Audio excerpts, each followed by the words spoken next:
Headlines daily HD news. भारतीय आजादी के पूर्व देश के अस्पृश्य तथा वंचित वर्ग को सार्वजनिक नदी, तालाबों व अन्य पेयजल स्रोतों को छूकर पानी पीने का व उसके उपयोग करने का अधिकार नहीं था।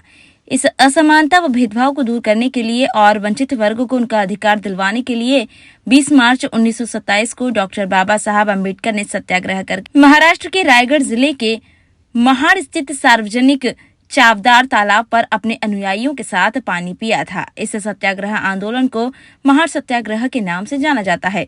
उस वक्त डॉक्टर बाबा साहब अम्बेडकर ने कहा था, महाड़ सत्याग्रह केवल पानी के लिए नहीं था, बल्कि मानव अधिकार को स्थापित करने के लिए है। महाड़ सत्याग्रह के 95 वर्ष पूर्ण होने पर शहर की डॉक्टर अम्बेडकर युवा समिति द्वारा AB रोड चौराहा स्थित डॉक्टर अम्बेडकर प्रतिमा स्थल पर 95 लीटर शरबत का वितरण कर महाड़ सत्याग्रह दिवस मनाया गया। राह चलते विभिन्न लोगों को ठंडा शरबत पीकर धूप व गर्मी से भी थोड़ी राहत मिली, तो वहीं कुछ लोगों ने महाड़ सत्याग्रह के बारे में जानकारी भी प्राप्त की। इस अवसर पर सार्वजनिक कार्यकर्ता समिति के मुरलीधर, राहुल मिटांगे, भीमराव सरदार, रघुवीर मरमट, भारत निम्बाड़कर, महेश जाटव, सुमित गुरुचल, जितेंद्र मालवीय, राहुल निहोरे, रविंद्र गुरुचल, रणजीत गौहर सहित अन्य अम्बेडकर अनुयायी मौजूद थे। इसके पूर्व बाबा साहब की प्रतिमा पर माल्यार्पण, बुद्ध वंदना की गई। जो डॉक्टर अम्बेडकर युवा समिति, आज हम देख रहे हैं गीता भवन चौराहे पे आप लोग शरबत वितरण कर रहे हैं। क्या उद्देश्य है, किस उद्देश्य को लेकर आज शरबत वितरण किया जा रहा है? जी, डॉक्टर अम्बेडकर युवा समिति जो आज गीता भवन पर शरबत वितरण का कार्य कर रही है, उसके पीछे उद्देश्य ये है कि आज 20 मार्च जो तारीख है, ये इतिहास में एक ऐसी तारीख है जो हम लोगों के लिए बहुत बड़ी तारीख है। कारण ये है कि 20 मार्च 1927 के दिन जो है बाबा साहब ने महाड़ के अंदर जो है एक चावदार तालाब पर एक सत्याग्रह आंदोलन किया था। उस आंदोलन के अंतर्गत जो है बाबा साहब और उनके अनुयायियों ने उस सार्वजनिक चावदार तालाब से जो है पानी पिया था। अब वो पानी पीना एक ऐसी घटना है क्योंकि आज़ादी के पूर्व जो है अछूत वर्ग जिसे कहा जाता था, उन्हें सार्वजनिक तालाबों से या जो प्राकृतिक संसाधन है वहाँ से भी कुछ खाने पीने की चीज़ें जो हैं वो लेना एक पाप माना जाता था, है ना।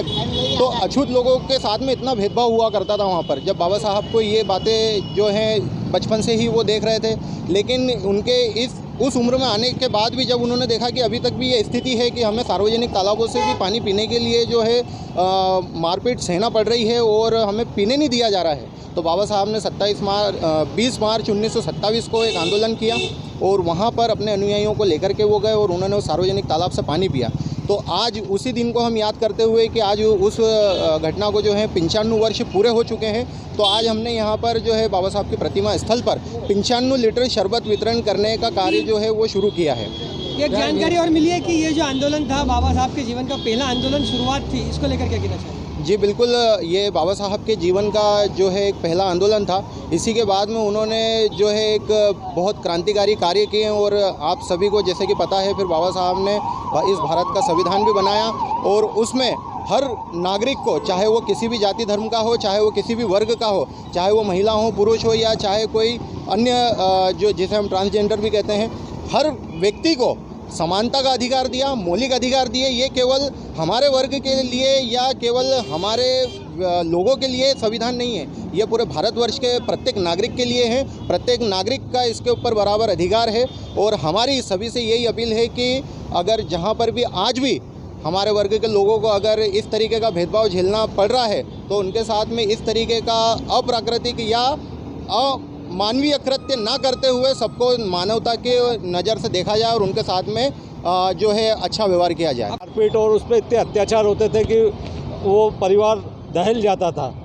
उस स्थिति को देखते हुए बाबा साहब ने आज ही के दिन 95 वर्ष पूर्व 1927 में एक महाड़ में आंदोलन किया था और उस सार्वजनिक उस तालाब से पानी पीकर सबको यह संदेश दिया था कि ये प्राकृतिक संसाधन सभी के लिए एक समान बने हैं और इसका सभी लोग सदुपयोग कर सकते हैं।